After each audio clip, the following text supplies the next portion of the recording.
to Startup Podcasts. William Leonard here, your host for today. And I'm excited to be sitting down with Peg Olson, who's the founder of JPEG Executive Search. Peg, thank you for joining me this afternoon. It's awesome to be here. I'm excited to chat with you. Likewise. And I think, today's conversation is going to be tailored really around early stage startup recruiting. And you are an expert at this. And so we're going to do a deep dive today. And our audience is going to have a lot of takeaways and insights. So I'm excited, but let's take it back a step and start with your background. Who is Peg? Give us the Peg Olson story.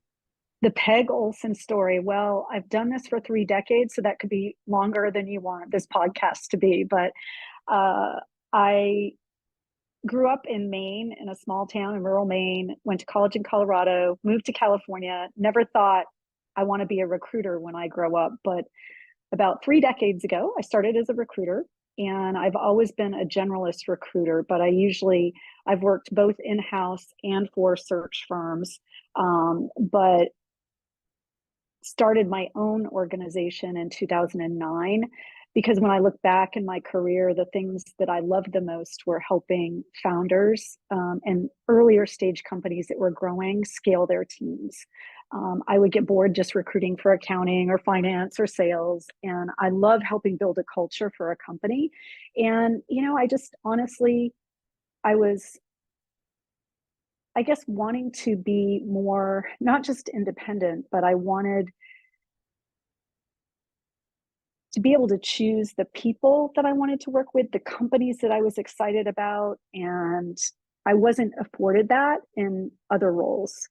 So that's why I'm here today. I took the big leap, and in 2009 in a horrible economy, but yeah, I was going to so ask. far so good. I was going to ask about you starting in 2009 when there was probably more firing than hiring going on. What was that experience like for you? Well, I guess it was a leap of faith because everyone was telling me I was absolutely crazy for doing that then. But I'd been through economies that were pretty cyclical like that before. I graduated from college in a poor economy, moved to California, and then we had the .com, to age myself, boom and bust, and had the opportunity to unfortunately see those situations previously. So maybe it was just my gut instinct on I've survived it 2 other times, I can survive it a 3rd time, and it worked, and I'm thankful I did it. And if it weren't for my previous experience with some of the other situations that I was trying to walk away from, I wouldn't have had, I think, the contacts across the country and the courage, to actually do that. Right. So. And let's talk a little bit more about JPEG and the types of clients that you all look to serve today. And then we'll definitely go deeper into your experiences and insights on early stage recruiting. Okay, great. Well, when I started my own firm, because I'm a generalist recruiter, I really needed to kind of focus in on a niche and create a niche for myself. So I had fallen in love with companies that have a mission. I had been exposed to healthcare, and a majority of my career had always been focused on B2B or B2B2C, a lot of fintech, a lot of technology companies. That was so big in California when I lived there. But I just, I love companies, I guess at my age, where they have a mission to help people. So since I started my business, I focus exclusively on health tech, B2B, B2B2C companies that are at various stages. So seed stage through to post IPO sometimes. But seed stage, you just don't do as much of in the space because they're worried about burn and all of that. I have one right now I'm working on. But yeah, so that's kind of is that good? Yeah, no, that's great. Okay. Okay. And I want to take this conversation a bit further now. And you've been doing this, like you said, early stage to IPO type of companies. And I would say the majority of our founders here are early stage, let's say seed, Series A, Series B, some probably a bit later as well. Let's talk a little bit more about stage appropriate startup recruiting and what those types of roles look like at each stage there? Because it sounds like you see Okay. the entire spectrum here. And, many people are fundraising right now. Some are getting capitalized, some aren't. And oftentimes in investor conversations, VCs like myself and our team at Valor, we want to know what's on your roadmap. What are you going to do with the capital? And Mhm. oftentimes the greatest expense there is going to be building out and expanding the team. So would love to get your insights on how you see that taking shape at the early stage. Absolutely. And, to your point, I think it there's a huge investment in hiring, but a huge loss if you don't do it well. And replacing people is so expensive, not only for the time, but um, it can be disastrous and make or break, especially at the seed stage. I'm assuming a lot of your seed stage founders are first time founders. Yeah, first time. Some are Okay. founders as well. Okay. I just noticed a huge difference in Series A in working with founders that have been there, done that, and the newer founders. Um, so let's focus maybe on the newer founders, since there's, I think, different nuances there. I think my approach is it's very, very consultative, and with Seed A, you oftentimes have to coach the founders a lot on some of the process that you need to build out in order to be successful on the back end. And what I mean by that is, for example, how do you do a job description? How do what should be your next hire? They need to be coached, which I'm sure you do a lot of that from your side, on what should be, what is that roadmap? What does it look like? So, for example, with I seed stage, I do a lot of first sales leaders, because that's typically the first person that they're looking to hire, Right. and oftentimes it could be engineering and product as well. But it just depends on how far along that seed stage company is. So it's not only about building the job description, but figuring out who is on your interview panel, because that becomes really important when you're thinking about drilling down on the skills and uh, the fit for the company. So that's super important, is to communicate that across the organization. I see a lot of companies not do well because the left hand isn't talking to the right hand. So I think being super transparent with what's happening, what your org charts looks like today, what it's going to look like down the road. These are the positions we intend on filling. And then the job description is a really good tool, because I think it makes the founder or the leader doing the hiring focus through, what's our why are we here, what's our mission, and how do we sell that properly to people, what is our roadmap, what's our platform, why would a salesperson want to go out and sell that in the market, or why would an engineer want to work on any of your projects, right? So depending on the role, you would kind of gear your conversation accordingly. And then the what are you going to do to add value, and the benefits that the company can offer. So you need to think through all of that, because it's an important part of trying to attract talent today. Um, does that Yeah, answer no, your question? it really I does. could walk you through like examples of what a Series A like sales leader might like, what you might look for, as opposed to an A, B, and a C, if that Yeah, would be helpful. yeah, I was going to get Um, into that next. I think that would okay. be incredibly helpful because, you know, that is oftentimes, like you said, the first hire that people are going to make at the seed Series A stage, when they're trying to, they've got product market fit. The CEO has been selling for the first maybe $500,000 of ARR. Mhm. And now it's time to institutionalize your sales process a bit and bring on that formal hire. So what Right. do you see in that process? In that process, post job description, you try to figure out where in the market are these people sitting. I do, most of my searches are all direct sourcing and very targeted to the market that they're in, and it's not always the exact same product, but a product that's similar in B2B, B2B2C, B2C, whatever the case may be, where you would have great transferable skill sets, because they need to come in and hit the ground running quickly. Oftentimes budget constraints, you're not going to go into the market unless you happen to get extremely lucky to find someone who's had coming off a huge exit and they can work for the comp that you're probably willing to pay at that stage. So most of those searches, I target someone who's been promoted. You want to see that they've done well, met quota, 3 to 7 years experience maybe. And hopefully they have managed a couple of people.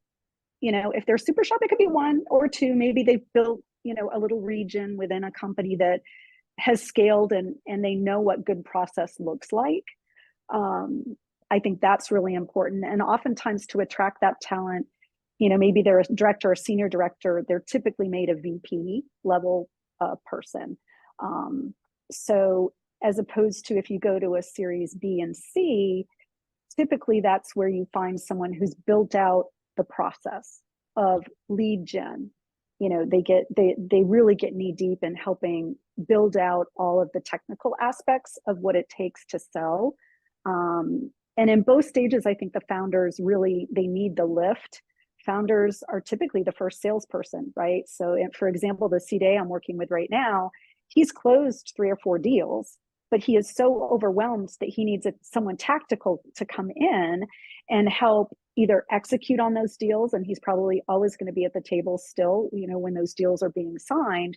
But, they need somebody who can give them that lift and can hit the ground running quickly and exponentially accelerate the amount of deal flow, potential that's coming through. Hopefully that is clear. Series B, you would basically expect that person to have a little bit more experience. Again, hopefully if you could find someone that's been there, done that with a successful exit, would be good, but they should be able to close more business, I think, at that point than the CEO. So they come in, they build out, the lead gen and the marketing. They might, but they have to be scrappy because they're probably going to be the only person doing that out of the gate, right? Then it will transition to a point once some of that process is established that they would bring on another salesperson. And it could be maybe, it could be someone more junior, but the CEO doesn't need the sales team as their direct report. They will just get too bogged down. So that person is someone who, when you drill down, how have they scaled? How did they build the lead gen? How did they hold the team accountable to bringing in qualified leads? That 50 to 75 calls a day I used to make back in the day. How do you hold them accountable to that? And once you get beyond Series B, Series C and greater, the sales leaders that I'd look for are kind of really more chief revenue officer. They really understand the go-to-market strategy. They'll usually have marketing and customer success and some of the other functional areas, underneath them, and become a true strategic partner to, the CEO and to the executive leadership team. Right. So And they're all very different, but. yeah, and you've seen the spectrum of startup life cycles boom and bust here over the last decade or so, starting in 2009, and then really the last couple of years, how the bull market has come to an end, and now we've entered the bear market. And how would you say recruiting at the early stage has evolved since 2009? Okay. I think founders need to adapt to how things have changed, not only due to recent market, but post-pandemic. And what I mean by that is I think we all, during the pandemic, had a window into people's lives, right? You would see, oh my God, William didn't shave today, and Peg's in her stretchy pants again. And, you'd see kids running around, dogs barking. And leaders today, I think, need to be as much EQ forward as IQ forward. And that's super, super important. And companies that don't screen for that, I see fail. So it's not just about the technical skill sets. The other misnomer that some of the leaders have had as well, the market, there's been so many layoffs, we're going to be able to go out there and find someone cheap or, someone who's, desperate to get in and whatever. So that I have not found to be the case. It's interesting. Even though there have been a lot of layoffs and things happening with tech companies across the country, candidates are getting jobs really quickly. I offered up during the kind of the beginning of this whole swirl that was happening. I offered up 5 hours a week to kind of help people that had been displaced. And it was very interesting because I would have my first meeting with them and set up a call 2 or 3 weeks later, and they almost always had established a position already, which is great, but leaders, you really need to be able to sell, especially if you're seed or series A, you need to be able to sell your value prop, the growth opportunity that's there, the platform, and what your roadmap is for that, what your burn rate is. That's a big question I get today. Is what does the runway look like that I'm getting myself into? And also, they're going to really look at the founder. If you're seed and going to series A, is this founder backable? Yeah. Is it someone that you're going to be able to go into this competitive market where it's harder to get funding and command that? Right. So that's what I'm seeing with a lot of the candidates I'm talking to now. I think people are still very open to doing early stage, but they are really savvy and they're doing their due diligence. So you need to, the founders and leaders need to be prepared on how to execute on that, and also do it nimbly with good process, good candidate experience. Right. No, that's excellent insight. And I want to go deeper on that point there, because you talk about how leaders should be able to sell the value prop, the vision, the mission of the company to these ever increasingly savvy candidates now. And so, as I guess from the candidate perspective and from the founder perspective, looking to bring on talent, we can start with the founder perspective. What are some of the types of questions that they should be asking to understand how these candidates think? And then I'll turn it over to the candidate side. What should they be asking? You hit on a few of them: runway, burn rate. What is the vision of the company like? Can this founder actually go out and raise funding for the next successive round? Those types of things. Walk us through what those questions look like from both the founder side and the candidate side as well. Okay. Well, from the founder side, I think past performance is indicative of future performance. So that is huge, is really drilling down, and it comes back to the process, right? So if you're looking for a sales leader, what are the key things because it's a little bit different with every company, right? And what you need to drill down on. But you need to figure out who's going to be on the interview panel. Everybody needs to be on the same page. And you want to drill down on, have the person assigned to the interview, each one evaluate, I don't think I'm articulating this clearly, but each person evaluate a certain specific skill set that you need. And you take that internal expert, right? Or an advisor, someone who really knows that. For sales, you want someone who's been there, done that with sales. Accounting, you don't want the sales leader to be the final decision maker on your account, right? So you need to really drill down that way and get a ton of examples from the candidate. You can't, and you've got to sometimes ask it 3 times before you get to the real meat of the answer. But really getting specific examples, because that past performance is going to be super indicative. And as far as evaluating, there's tons of tools you can use to evaluate. I offer those to, assessments on EQ and, all these different personality profiles. But I think really earlier stage founders if they're not as confident about bringing on people, they'll use that as a crutch. And it's really just a guideline. It's not an indicator of who you should hire. But I think there are certain qualities that you need to have today. Grit, right? Has someone been scrappy? Are they used to working with minimal resources? Are they comfortable with that? Are they comfortable with ambiguity? Yeah. Because what was yesterday is not tomorrow, and you have to be comfortable with that. The culture fit, I mean, that's huge, and that's a whole separate podcast, but do they fit with the team, and does the team complement each other, and do they bring different and unique skill sets to the table so that you can be successful? creating a culture where it's safe to fail and safe to agree to disagree so that you can create a better outcome is really important. And the EQ, I think, is, again, super important. Just as a leader, especially, not especially, as across the board, it's important to have a mix of both now. So Oh, that's great. That's great insight, Peg. did And I hit all the points? yeah, you did. You Okay, did. okay. And we wrap up this conversation here, you've been doing this for, like you said, 3 decades now. Yeah. And you've seen some great companies form from initial relationships that you were able to connect and be that glue. And Mhm. so from your perspective, I would love to hear like maybe one or two of your best recruiting stories or outcomes that you can talk about today, and Okay, sure. some lessons learned in those stories as well. Yeah. I have a few, and after 3 decades, you think about, I started with, no computer, phone, I had a landline and a phone book. Then we had the internet and the cloud, and now we've got AI, which is creating a whole different world for recruiting and a whole separate podcast.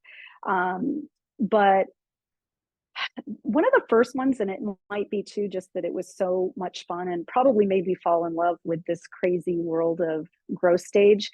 It was actually a startup done by E-Trade out on the West Coast. And they acquired a company that had 2 or 3 people, and they were building out their entire mortgage lending business. And it went from the heyday, real estate in like 2000, 2001 was huge.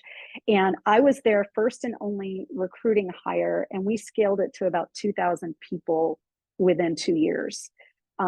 So that was a rocket ship ride that I really learned how, being thrown into, I built out their entire leadership team right on down, except the loan processor level. And the company had great outcomes. So it felt satisfying walking around the halls of the company at the time. We weren't remote, and just you had helped, build that. So that I was proud of. And then fast forward, the most recent one was actually in healthcare technology. And ironically, I got referred to them because of that gig I did at E-Trade many years ago. They brought me in initially as a consultant, but the company is Livongo. If you're in healthcare, you probably know. They were acquired by Teladoc. But I came in when they had about 50 or 60 people and helped them scale through to the IPO and then the acquisition of Teladoc, which was the largest $18 billion acquisition. But had the opportunity to not only work with an amazing group of people, but help build out all of their teams and Yeah. execute on that. And there's nothing like helping a leader, create a culture within their own department that ties in with the overall mission and values of the company. So I would say those are two of my favorite. And it comes down to people. Yeah. When you just love the people and you love the mission, you will, what started as a 12-hour consulting gig worked into a 70-hour consulting gig on top of running my own practice for a couple of years, but it was a blast. Yeah. So It sounds like it. No, those are great stories. And definitely Livongo is one of the notable names in the world of healthcare. So Peg, yeah, this was an amazing conversation. How can some of our audience, maybe who are early stage founders, get in touch with you or someone on the JPEG team? sure. You can email me at peg@pegolson.com. That's probably the best way to get time on the calendar. If I don't have time, I could have you talk to one of my directors if you need to learn more. And one other point I'd like to add that sometimes leaders don't think about, but really having your own great bio out there on LinkedIn, because anyone that, when you're trying to attract talent, the first place they're going to go is, who is this person I'd be working with? And what is their company like? So even if you're super early stage, having a basic company page set up, making sure all of your employees have a standard company name that will pull everyone in to show the amount of, the number of actual employees you have, and making sure that your leaders are super buttoned up and kind of giving a feel through their bio of what they would be like to work with and engage with. Yeah. So it So sounds like a little bit of an online presence that is pretty uniform, but also enables employees at the company to showcase their individuality is important. Absolutely. And Startup. that's where the EQ comes in, right? So just a little bit, so they go, oh, this person seems like they'd be interesting, to meet with, because it is competitive out there. And I think even at very early stage, it doesn't cost money to do that, but it will give you huge traction on the back end if people are all aligned on your team. That is an insight and piece of knowledge there. And I'm sure, you're not going to charge us for that one, but No, I help people a lot with that, actually. So I love it. Well, Peg, this was an amazing conversation. And I think the insights that you shared around what to look for from hires, specifically sales leaders at Seed, Series A, Series B, and beyond, is important, as a lot of the founders that listen to our podcast think about scaling their teams and businesses with talent. So, Peg, really appreciate your insights today. thanks. Well, if there were a magic formula, there would be no need for me, right? It was awesome to be here.